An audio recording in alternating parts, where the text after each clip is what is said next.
Guys, papaano nga ba hindi tayo ma-stalk ng mga taong hindi natin friends dito sa Facebook?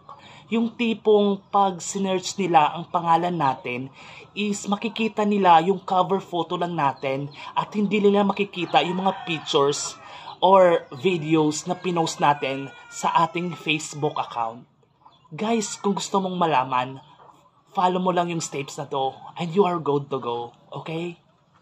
Sa Facebook account mo guys, tap mo yung tatlong dot, ayan sa gilid, then tap mo ulit yung activity log. Okay, then mararoute ka dito guys, then itap mo yung manage your post. Ayan, makikita mo guys yung mga post mo sa Facebook. I-tap mo yung all, ayan, naka-select all na siya guys. Then mapapansin mo guys yung change audience. Ayan sa ilalim, then tap mo yan guys. Ayan, then tap mo ulit guys yung change audience. Ayan. Okay, tap mo yan guys. Ayan, din mararoute ka dito guys, tap mo yung friends.